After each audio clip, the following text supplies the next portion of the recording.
بسم اللہ الرحمن الرحیم۔ خالد بن ولید غیر معمولی پراسرار شخصیت تھے جن کی ظاہری و باطنی قوتوں نے انسانیت کو ورطۂ حیرت میں ڈال دیا تھا۔ فوجی نقطہ نظر سے دیکھا جائے تو انسانی عقل ماننے کو تیار نہیں ہوتی کہ عرب کے ریگزاروں سے نکلنے کے بعد مجاہدین اسلام نے 3 سال کے مختصر ترین عرصے کے اندر عراق اور شام یعنی فارس اور رومی سلطنتوں کو شکست دے کر یہ تمام علاقے سلطنت اسلامیہ میں شامل کر لیے تھے، اور ان میں اہم ترین کردار سیف اللہ یعنی خالد ابن ولید کا تھا۔ مجھے سخت افسوس ہے کہ میں ایک بوڑھے اونٹ کی طرح جان دے رہا ہوں۔ مجھے سخت شرمندگی ہے کہ میں میدان جنگ میں شہید نہیں ہو سکا، اور اللہ قیامت تک کبھی کسی بزدل کو سکون اور اطمینان نہ دے۔ یہ افسوس اس مجاہد کا ہے کہ جس کو اللہ کے رسول نے سیف اللہ کا لقب دیا۔ ان کے وجود کا کوئی حصہ ایسا نہ تھا جس پر تیر، تلوار، نیزے یا خنجر کے زخموں کے نشان نہ ہوں۔ انہوں نے 100 سے زائد گمسان کی جنگوں میں حصہ لیا، کبھی کسی جنگ میں شکست نہیں کھائی۔ ان کے نام سے ہی ایرانی اور رومی سلطنت پر دہشت طاری ہو جایا کرتی تھی۔ اپنی موت کے وقت میدان جنگ میں شہادت نہ پانے پر انہوں نے یہ کلمات افسوس کے ساتھ کہے تھے۔ اس پر ان کی زوجہ نے ان کو تسلی دی کہ خالد، آپ شرمسار نہ ہوں۔ آپ کو جب اللہ کے رسول صلی اللہ علیہ وآلہ وسلم نے سیف اللہ کا لقب دے دیا تھا تو اس کا مطلب یہی تھا کہ اب یہ سیف اللہ یعنی اللہ کی تلوار میدان جنگ میں کسی کافر کے ہاتھوں نہیں کٹ سکتی۔ آپ کے نصیب میں شہادت نہیں تھی۔ اپنی اہلیہ کی طرف سے اس تسلی کے بعد اللہ کا یہ شعر ذرا پرسکون ہوا۔ خالد بن ولید صرف عالم اسلام کے ہی نہیں بلکہ تاریخ انسانیت کے ہیرو ہیں۔ انسانی تاریخ میں ان سے بڑا فوجی حکمت عملی ساز اور فنون جنگ کا ماہر جرنیل اور غازی پیدا نہیں ہوا۔ سیدنا خالد قریش کے ایک قبیلے سے تعلق رکھتے تھے اور پیدائشی جنگجو تھے۔ ان کے قبیلے کا کام ہی جنگ کرنا تھا۔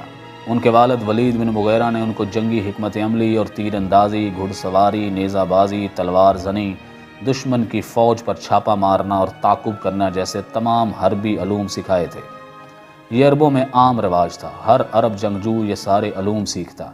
لیکن وہ کیا راز تھا کہ قریش کا ایک جنگجو اس قدر بابرکت ثابت ہوا کہ رسول اللہ صلی اللہ علیہ وآلہ وسلم نے اس کو سیف اللہ کا لقب دیا۔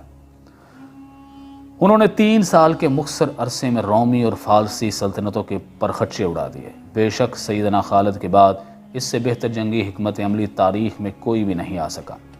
آنے والی صدیوں میں ہر تہذیب کے سپہ سالار سیدنا خالد بن ولید کی جنگی حکمت عملی کا مطالعہ کرتے، اس پر عمل کرتے اور ان کے مطابق اپنی عسکری منصوبہ بندی کرتے رہیں گے۔ اس میں کوئی شک نہیں کہ سیدنا خالد ایک پیدائشی سپہ سالار تھے، مگر حقیقت یہ ہے کہ ان کے حیرت انگیز تاریخی کارناموں کے پیچھے رسول اللہ صلی اللہ علیہ وآلہ وسلم کی دعا اور برکت شامل تھی۔ ایک مرتبہ جب حج کے موقع پر رسول اللہ صلی اللہ علیہ وآلہ وسلم نے اپنے بال مبارک ترشوائے تو سیدنا خالد بن ولید نے وہ بال مبارک اٹھا لیے۔ رسول اللہ نے ان سے پوچھا، خالد یہ کس لیے؟ سعادت مندی سے جواب دیا، یا رسول اللہ صلی اللہ علیہ وآلہ وسلم، آپ کے بال مبارک میرے پاس رہیں گے تو انشاءاللہ ان کی برکت سے میں ہر جنگ میں فتح پاؤں گا۔ رسول اللہ نے فرمایا، ہاں یہ بال تمہارے پاس رہیں گے، میری دعا بھی تمہارے ساتھ رہے گی اور انشاءاللہ تم ہر جنگ میں فتح پاؤ گے۔ مسلمانوں کا میدان جنگ میں خالد بن ولید سے پہلا تعارف اس وقت ہوا جب غزوہ احد میں خالد بن ولید کفار کی طرف سے لڑنے کے لیے میدان میں آئے۔ اس وقت آپ ایمان نہیں لائے تھے اور کفار کے اضافی گھڑ سوار دستے کے سربراہ تھے۔ غزوہ احد میں رسول اللہ صلی اللہ علیہ وآلہ وسلم نے 50 تیر انداز ایک پہاڑی کے درجے پر متعین فرمائے اور ان کو حکم دیا کہ جنگ کا جو مرضی نتیجہ نکلے تم اس پہاڑی درے کو ہرگز مت چھوڑنا۔ یہ 50 تیر انداز حضور صلی اللہ علیہ وآلہ وسلم نے سیدنا خالد کے گھڑ سوار دستے کو دیکھ کر ہی متعین کیے تھے، جو پہاڑ کے ایک جانب سے مسلمانوں پر حملہ آور ہو سکتے تھے۔ غزوہ احد میں جب مسلمانوں کو کامیابی نصیب ہونے لگی اور دشمن پسپا ہونے لگا تو مال غنیمت جمع کرنے کا سلسلہ شروع ہوا۔ ان 50 تیر اندازوں میں سے اکثر نے حکم عدولی کی اور جنگ کا پانسا مسلمانوں کے حق میں پلٹتا دیکھ کر اپنا مورچہ چھوڑ دیا اور نیچے اتر آئے۔ خالد کی عقابی نگاہوں نے یہ کمزوری تاڑی اور اس کا بھرپور فائدہ اٹھایا۔